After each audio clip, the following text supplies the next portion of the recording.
te fasse grâce et qu'il te fasse grâce, que l'Éternel veille sur toi et t'accorde la paix. Que l'Éternel te bénisse et te protège. Que l'Éternel te regarde avec bonté et qu'il te fasse grâce et qu'il te fasse grâce. Que l'Éternel veille sur toi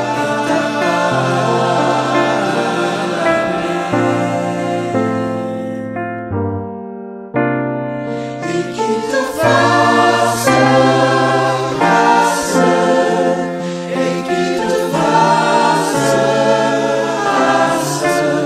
Que l'Éternel veille sur toi et t'accorde la paix.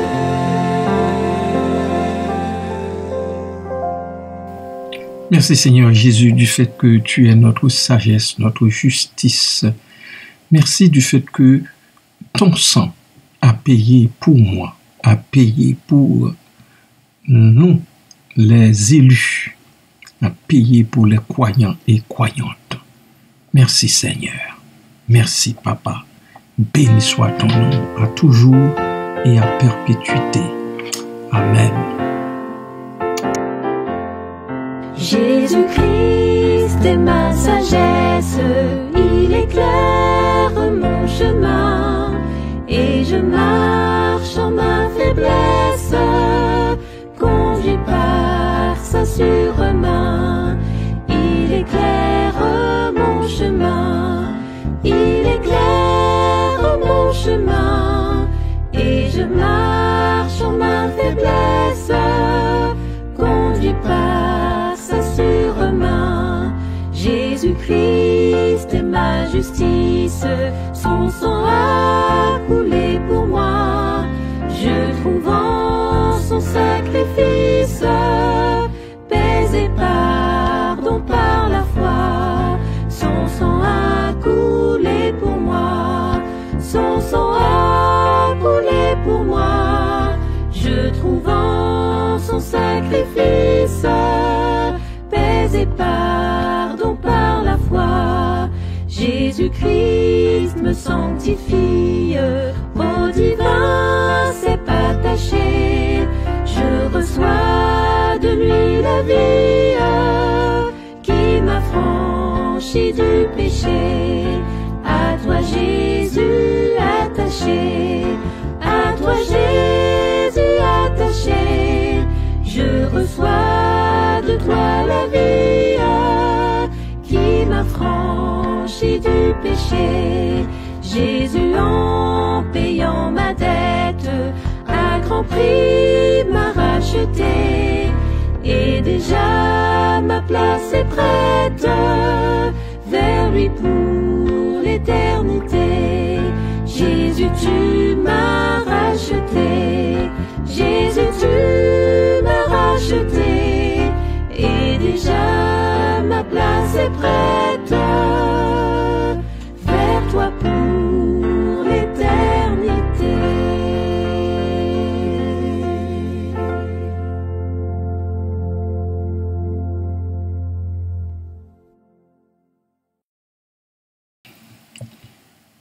Bien-aimés, très chers amis, bonjour, bon matin, que la grâce et la paix de Dieu soient avec vous toutes et tous. Romains chapitre 14, versets 16 et 17. Que votre privilège ne soit pas un sujet de calomnie, car le royaume de Dieu, ce n'est pas le manger et le boire, mais la justice, la paix et la joie par le Saint-Esprit. Waouh! Je dis waouh parce que nous passons à un autre niveau. Du Seigneur Jésus étant, nous arrivons à cet épître de Paul qui nous emmène sur un autre sommet. Romains 14, 17 s'inscrit dans une discussion plus large sur les questions de nourriture et de pratiques religieuses au sein de la communauté chrétienne primitive. L'apôtre Paul aborde des situations où certains chrétiens jugent et critiquent d'autres pour leurs choix alimentaires ou leur observance de certaines fêtes religieuses. Plutôt que de se focaliser sur des règles et restrictions alimentaires, Paul affirme que l'essence du royaume de Dieu réside dans des qualités bien plus profondes. Premièrement, la justice. Il s'agit d'une vie juste et droite, conforme aux principes moraux de Dieu. Cela implique l'honnêteté, l'intégrité, l'équité et le respect des droits d'autrui. Deuxièmement, la paix. Il s'agit d'une tranquillité intérieure et d'une harmonie dans les relations avec Dieu. Non seulement les relations avec Dieu, mais aussi avec les autres et encore avec soi-même. Cela implique le pardon, la réconciliation et la résolution pacifique des conflits. La joie, eh bien, ça prend un sentiment de bonheur et de contentement profond provenant de la relation avec Dieu et d'une vie vécue en accord avec ses principes. Cela ne signifie pas l'absence de difficultés, mais plutôt une capacité à trouver de la joie même dans les épreuves. Le Saint-Esprit joue un rôle crucial dans le développement de ces qualités chez les croyants. Il guide, encourage et donne la force nécessaire pour vivre une vie conforme aux valeurs du royaume de Dieu. Voilà, en gros, bien-aimé. Amen.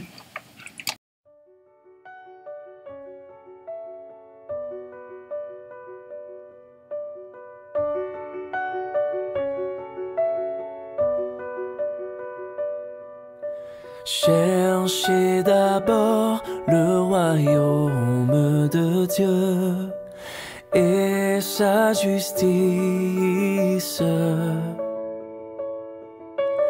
et toutes choses vous seront données en plus. Alléluia, alléluia. Alléluia,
Somme toute, ce verset met l'accent sur les aspects spirituels et relationnels de la vie chrétienne, plutôt que sur des règles et des pratiques religieuses superficielles.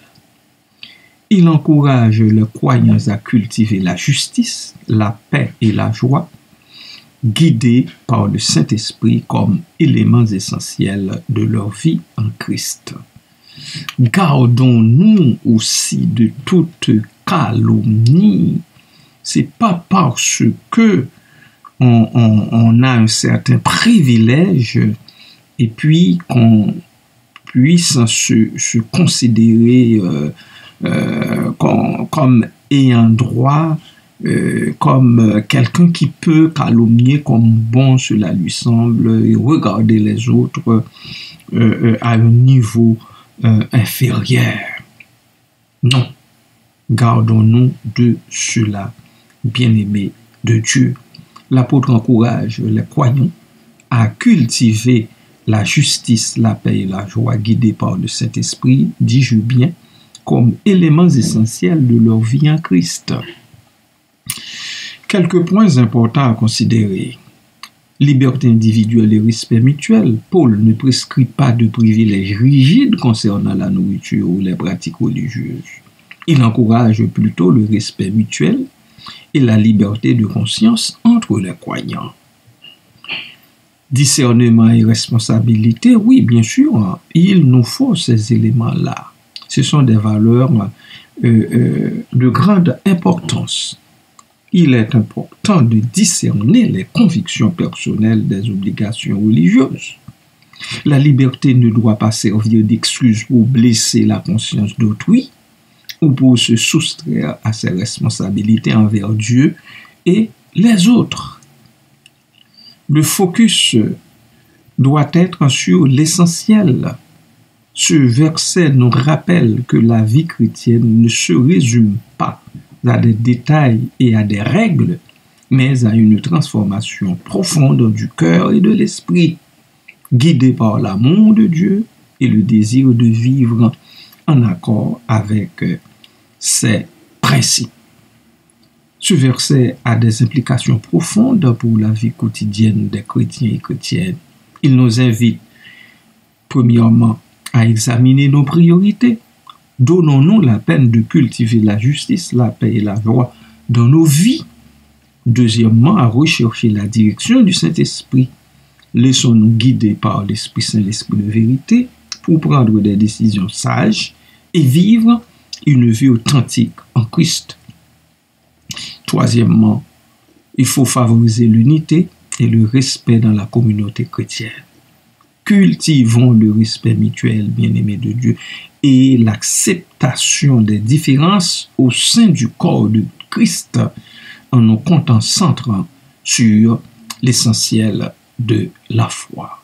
En gros, Romains 14, 17 est un appel à une vie chrétienne authentique et épanouissante, centrée sur les valeurs fondamentales du royaume de Dieu et nourrie par la puissance du Saint-Esprit. Que le Seigneur daigne donc nous bénir toutes et tous en Jésus-Christ. Amen.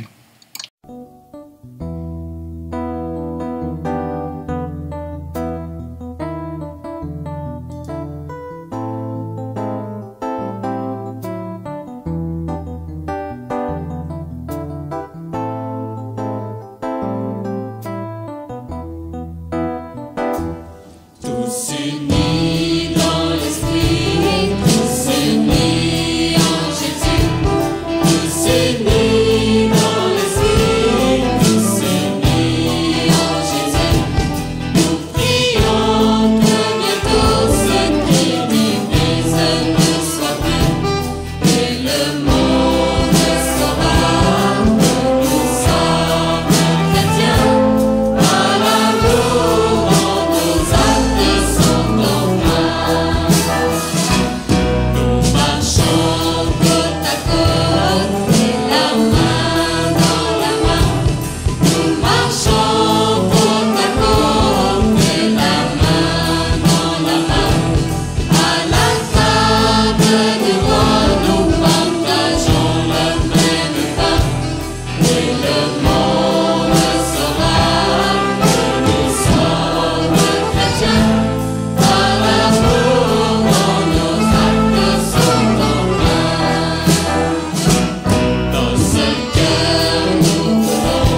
Merci Seigneur pour ce texte que tu me donnes. Oui, je veux le prendre pour moi-même. Je veux prendre cette leçon pour moi-même. Ce texte qui m'apprend, oh Dieu, à cultiver la joie, la paix, et puis le respect d'autrui. Le respect d'autrui, à rechercher la justice pour tous, pas pour un petit groupe, une poignée de personnes ou bien même une personne en particulier, mais pour tous. Merci Seigneur pour cela. Que tes enfants en Jésus-Christ l'apprennent aussi, l'intègrent dans leur vie de chaque jour, dans leurs différentes interactions avec autrui, tant avec les frères et sœurs dans la foi qu'avec les gens du monde. Merci pour ça, Papa. Merci pour tout tes bienfaits, pour ta grâce abondante, pour ton amour parfait, pour toi qui es le juste juge, toi qui nous vois sur un seul et même plateau quand tu regardes. Parce que nous sommes tous coupables. Nous sommes tous coupables. Oh Dieu, que tu me gardes de me prendre pour un autre, parce que je ne suis pas un autre, je ne suis pas plus que l'autre. Seulement dans ta grâce, tu m'aides à faire des efforts. Merci Seigneur. Merci pour ton assistance. Merci pour ta guidance. Merci Seigneur pour ton orientation, l'orientation que dans ton amour tu me donnes. Merci Seigneur pour l'Esprit Saint, l'Esprit de vérité qui m'assiste en tout ce que je fais. Merci Papa, merci Père. Béni soit ton nom. En Jésus-Christ, je te prie. Amen.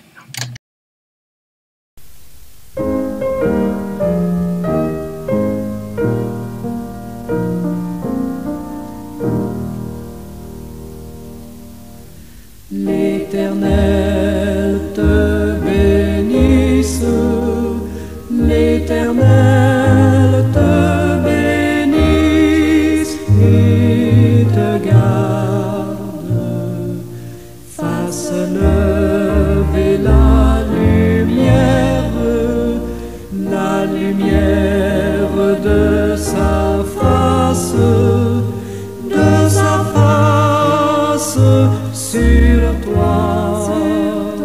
sur toi, use de grâce envers toi et te donne la paix, et te donne la paix.